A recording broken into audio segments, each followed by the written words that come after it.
ಎಲ್ಲರಿಗೂ ನಮಸ್ಕಾರ. ಮಾರ್ಚ್ 15ರಂದು ಟೋಕಿಯೋದ ಒಜಿಮಾ ಪ್ರದೇಶದಲ್ಲಿ ಮಿನ್ನಾದೆ ತಬುಂಕೊ ಕೊರಿಯೋ ಇನ್ ಕೋತೋ ಸಮುದಾಯದ ವತಿಯಿಂದ ಒಂದು ಮಹತ್ವದ ಪ್ರಕೃತಿ ವಿಕೋಪ ಸಿದ್ಧತಾ ಕಾರ್ಯಾಗಾರವನ್ನು ಆಯೋಜಿಸಲಾಗಿತ್ತು.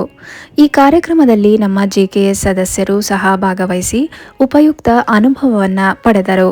ಇಂತಹ ಸಮುದಾಯ ಕಾರ್ಯಾಗಾರದಲ್ಲಿ ಮೊದಲ ಬಾರಿಗೆ ಭಾಗವಹಿಸಿದ ಅನುಭವವು ತುಂಬ ಸಮೃದ್ಧ ಮತ್ತು ಉಪಯುಕ್ತವಾಗಿತ್ತು. ಈ ಅವಕಾಶವನ್ನು ಒದಗಿಸಿದ ಜಪಾನ್ ಕನ್ನಡ ಸಂಘಕ್ಕೆ ಹೃತ್ಪೂರ್ವಕ ಧನ್ಯವಾದಗಳು. ಜಪಾನ್ ದೇಶ ಭೂಕಂಪ, ಸುನಾಮಿ ಮತ್ತು ಜ್ವಾಲಾಮುಖಿಗಳಂತಹ ಪ್ರಕೃತಿ ವಿಕೋಪಗಳಿಗೆ ಪ್ರಸಿದ್ಧವಾದ ದೇಶವಾಗಿದೆ. ಇಂತಹ ಸಂದರ್ಭಗಳು ಯಾವಾಗ ಬೇಕಾದರೂ ಸಂಭವಿಸಬಹುದಾದ್ದರಿಂದ ಮುಂಚಿತ ಸಿದ್ಧತೆ ಅತ್ಯಂತ ಅಗತ್ಯವಾಗಿದೆ. ವಿಶೇಷವಾಗಿ ನಮ್ಮಂತಹ ವಿದೇಶಿಗಳಿಗೆ ಇಂತಹ ಕಾರ್ಯಾಗಾರಗಳು ಜೀವರಕ್ಷಕ ಮಾಹಿತಿಯನ್ನ ಒದಗಿಸುತ್ತದೆ. ಈ ಸಂದರ್ಭದಲ್ಲಿ ಭಾಗವಹಿಸಿದ ಶ್ರೀ ಹರ್ಷ ಕುಲಕರ್ಣಿ ಅವರು 2011ರಲ್ಲಿ ಸಂಭವಿಸಿದ ಭೀಕರ ಭೂಕಂಪ ಮತ್ತು ಸುನಾಮಿಯ ತಮ್ಮ ಅನುಭವವನ್ನ ಹಂಚಿಕೊಂಡರು. ಸಿದ್ಧತೆ ಇಲ್ಲದಿದ್ದರೆ ವಿದೇಶಿ ನಾಗರಿಕರಿಗೆ ಇಂತಹ ಪರಿಸ್ಥಿತಿಗಳನ್ನು ಎದುರಿಸುವುದು ಎಷ್ಟು ಕಷ್ಟಕರವಾಗುತ್ತದೆ ಎಂಬುದನ್ನು ಅವರು ಸ್ಪಷ್ಟವಾಗಿ ವಿವರಿಸಿದರು. ಈ ಕಾರ್ಯಾಗಾರವನ್ನ ಮೆಸ್ಸಿ ಯೂನಿವರ್ಸಿಟಿ ವಿಶ್ವವಿದ್ಯಾಲಯದ ಸಹಾಯಕ ಪ್ರಾಧ್ಯಾಪಕರಾದ ಕಿಕುಚಿ ಸಾನ್ ನಡೆಸಿದರು. ಅವರು ಭೂಕಂಪ ಸಮಯದಲ್ಲಿ ನಮ್ಮನ್ನು ನಾವು ಹೇಗೆ ರಕ್ಷಿಸಿಕೊಳ್ಳಬೇಕು, ಪೊಲೀಸ್ ಮತ್ತು ಅಗ್ನಿಶಾಮಕ ಇಲಾಖೆಗಳ ತುರ್ತು ಸಂಖ್ಯೆಗಳು, ತೆರವು ಕೇಂದ್ರಗಳ ಗುರುತುಗಳು ಮತ್ತು ಸುರಕ್ಷತಾ ಕ್ರಮಗಳ ಕುರಿತು ವಿವರವಾದ ಮಾಹಿತಿ ನೀಡಿದರು. ಕಾರ್ಯಾಗಾರವನ್ನು ಹೆಚ್ಚು ಪರಿಣಾಮಕಾರಿಯಾಗಿಸಲು ಭಾಗವಹಿಸಿದವರನ್ನ ಚಿಕ್ಕ ಗುಂಪುಗಳಾಗಿ ವಿಭಜಿಸಲಾಗಿತ್ತು. ಇದರಿಂದ ಪರಸ್ಪರ ಪರಿಚಯ ಮತ್ತು ಸಂವಹನ ಹೆಚ್ಚಾಯಿತು. ದೃಶ್ಯ ಕಾರ್ಡ್ಗಳ ಮೂಲಕ ಸಿದ್ಧತೆ, ಅರಿಯುವ ಆಟ ಮತ್ತು ಪ್ರಶ್ನೋತ್ತರ ಕಾರ್ಯಕ್ರಮಗಳು ಭಾಗವಹಿಸಿದವರನ್ನ ಹೆಚ್ಚು ತೊಡಗಿಸಿಕೊಳ್ಳುವಂತೆ ಮಾಡಿತು. ಹೆಚ್ಚು ಕಾರ್ಡ್ಗಳನ್ನು ಸಂಗ್ರಹಿಸಿದವರಿಗೆ ಬಹುಮಾನವೂ ನೀಡಲಾಯಿತು. ಇನ್ನೊಂದು ಪ್ರಮುಖ ಅಂಶವೆಂದರೆ ವಿಕೋಪಗಳ ಸಮಯದಲ್ಲಿ ಲಭ್ಯವಿರುವ ದೀರ್ಘಕಾಲ ಉಳಿಯುವ ವೇಗನ್ ಆಹಾರ ಆಯ್ಕೆಗಳು. Biryani, vegan soba, soya meat, soya keema curry ಮತ್ತು ಜರ್ಮನ್ ಬ್ರೆಡ್ ಮುಂತಾದವುಗಳು 6 ತಿಂಗಳವರೆಗೆ ಉಳಿಯುವ ಆಹಾರಗಳಾಗಿವೆ ಎಂಬುದನ್ನು ತಿಳಿದುಕೊಳ್ಳಲಾಯಿತು. ಒಟ್ಟಾರೆ ಇದು ಸುಲಭವಾಗಿ ಕಲಿಯಬಹುದಾದ ಸಂವಾದಾತ್ಮಕ ಮತ್ತು ಮನರಂಜನೆಯ ಕಾರ್ಯಾಗಾರವಾಗಿತ್ತು. ಕಾರ್ಯಕ್ರಮವನ್ನು ಯಶಸ್ವಿಯಾಗಿ ಆಯೋಜಿಸಿದ ಮಿನ್ನಾದೆ ತಬುಂಕೊ ಕೊರಿಯೋ ಇನ್ ಕ್ಯೋತೋ ತಂಡಕ್ಕೆ ಅಭಿನಂದನೆಗಳು.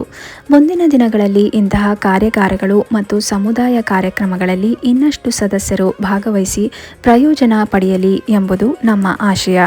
ಜೆಕೆಎಸ್ನ ಇನ್ನಷ್ಟು ಆಸಕ್ತಿದಾಯಕ ಅಪ್ಡೇಟ್ಗಳನ್ನು ತಿಳಿದುಕೊಳ್ಳಲು ನಮ್ಮ ಜೆಕೆಎಸ್ ಯೂಟ್ಯೂಬ್ ಚಾನಲ್ಗೆ ಸಬ್ಸ್ಕ್ರೈಬ್ ಮಾಡಿ ಮತ್ತು ಬೆಲ್ ಐಕನ್ ಒತ್ತಿ. ದಯವಿಟ್ಟು ಇದನ್ನು ನಿಮ್ಮ ಸ್ನೇಹಿತರೊಂದಿಗೆ ಹಂಚಿಕೊಳ್ಳಿ. ಧನ್ಯವಾದಗಳು.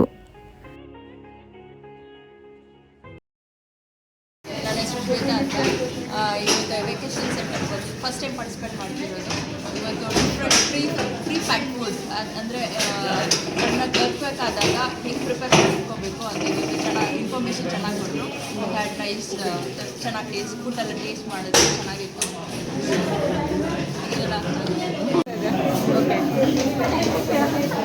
ಹಾಯ್, ಎಲ್ಲರಿಗೆ ನಮಸ್ಕಾರ. ನಾವು ಇವತ್ತು ಡಿಸಾಸ್ಟರ್ ರಿಕವರಿಗೆ ಬಂದಿದ್ದೀವಿ, ಪ್ರೋಗ್ರಾಮಿಗೆ ಬಂದಿದ್ದೀವಿ. ಸೊ ಇಲ್ಲಿ ತುಂಬ ವೆರೈಟಿಯಾಗಿ ಪ್ರೋಗ್ರಾಮ್ಸ್ ಆಯಿತು. ಅಷ್ಟೇ ಅಲ್ಲದೆ ಇಲ್ಲಿ ಫುಡ್ ಟೇಸ್ಟಿಂಗ್ ಇತ್ತು.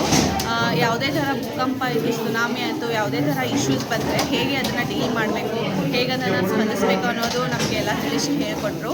And we felt thank you and we are so thank you. So ನಮ್ಮದು ಇದು ಮೊದಲನೇ ಎಕ್ಸ್ಪೀರಿಯನ್ಸ್ ಇತ್ತು. ಕಲ್ಚರಲ್ ಎಕ್ಸ್ಚೇಂಜ್ ಪ್ರೋಗ್ರಾಮ್ ಅಟೆಂಡ್ ಮಾಡಿದ್ದು ತುಂಬಾ ಇನ್ಫಾರ್ಮೇಟಿವ್ ಆಗಿತ್ತು.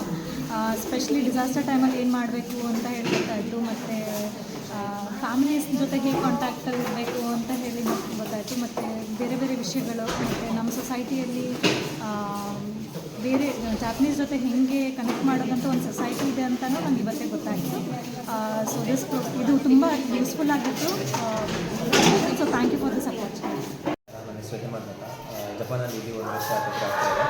ಸೊ ಇಲ್ಲಿ ಡಿಸಾಸ್ಟರ್ಸ್ ತುಂಬ ಆಗುತ್ತೆ. ಸುನಾಮಿ ಆಗಿರಲಿ, ಟೈಫಾಯ್ಡ್ ಆಗಿರಲಿ ಅಥವಾ ಅರ್ಥಕ್ವೇಕ್ ಆಗಿರಬೇಕು, ಹೇಗೆ ನಾವು ಜಾಗರೂಕತೆಯಾಗಿರಬೇಕು ಅನ್ನೋದ್ರ ಬಗ್ಗೆ ಒಂದು ಸೆಷನ್ ಇತ್ತು.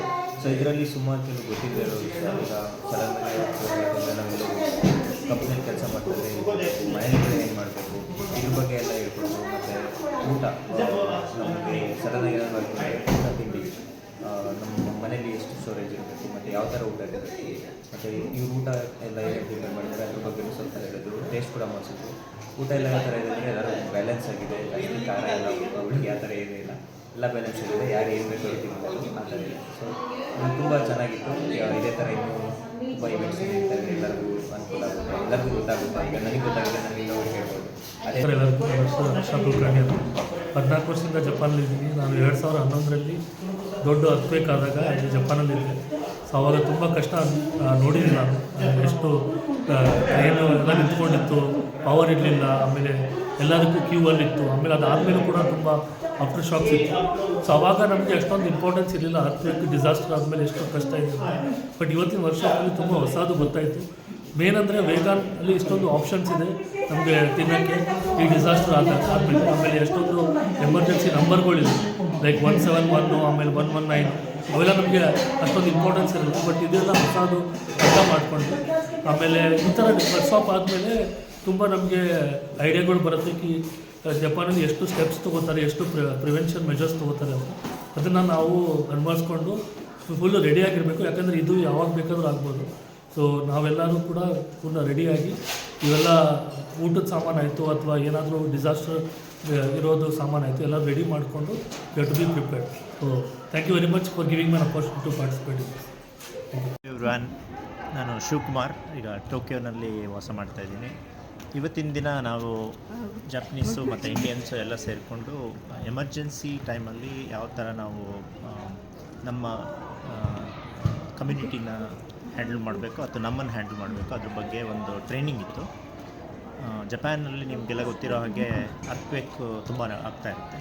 ಇವತ್ತಿನ ದಿನ ಒಬ್ಬರು ಸೆನ್ಸೈ ಬಂದುಬಿಟ್ಟು ನಮಗೆ ಅರ್ಥಕ್ವೇಕ್ ಆಗಿರೋ ಟೈಮಲ್ಲಿ ನಾವು ಯಾವ ರೀತಿ ನಮ್ಮ ಮನೆಯಲ್ಲಿ ನಮ್ಮ ಕೇರ್ನ ತೊಗೊಳ್ಬೇಕು ಹಾಗೂ ಬೇರೆಯವರ ಸಹಾಯ ಹೇಗೆ ಮಾಡಬೇಕು, ಅದ್ರ ಜೊತೆ ಎಮರ್ಜೆನ್ಸಿ ಟೈಮಲ್ಲಿ ಅಂದರೆ ಅರ್ಥಕ್ವೇಕ್ ಟೈಮಲ್ಲಿ ಯಾವ ಥರ ಫುಡ್ಡನ್ನು ನಾವು ರೆಡಿಮೇಡ್ ಫುಡ್ಡನ್ನು ಯೂಸ್ ಮಾಡಬೇಕು ಅದ್ರ ಬಗ್ಗೆ ತುಂಬ ಚೆನ್ನಾಗಿ ಹೇಳ್ಕೊಟ್ಟಿದ್ದಾರೆ. ನಮ್ಮ ಭಾರತೀಯರಿಗೆ ಇದೊಂದು ಒಳ್ಳೆಯ ಅವಕಾಶ. ಇದನ್ನು ಕಲ್ತ್ಕೊಂಡು ನಾವು ಆ್ಯಕ್ಚುಲಿ ನಮಗೆಲ್ಲ ಇದುವರೆಗೂ ಆ ಥರ ಎಮರ್ಜೆನ್ಸಿ ಸಿಚುವೇಶನ್ ಬಂದಾಗ ಯಾವ ಥರ ಹ್ಯಾಂಡಲ್ ಮಾಡಬೇಕು ಅಂತ ತುಂಬ ಚೆನ್ನಾಗಿ ಹೇಳ್ಕೊಡ್ತಾರೆ.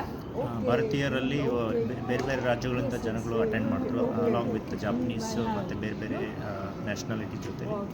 ಅದರಲ್ಲಿ ಕರ್ನಾಟಕದಿಂದನೂ ತುಂಬ ಜನ ಇದರಲ್ಲಿ ಭಾಗವಹಿಸಿ ಎಲ್ಲರೂ ಕಲ್ತಿದ್ದು ನನಗೆ ತುಂಬ ಖುಷಿಯಾಯಿತು. ಈ ರೀತಿ ಪ್ರೋಗ್ರಾಮ್ಗಳು ಹೆಚ್ಚಾಗಿ ನಡೀಲಿ ಅಂತ ನಾನು ಆಶಿಸ್ತೇನೆ. Thank you.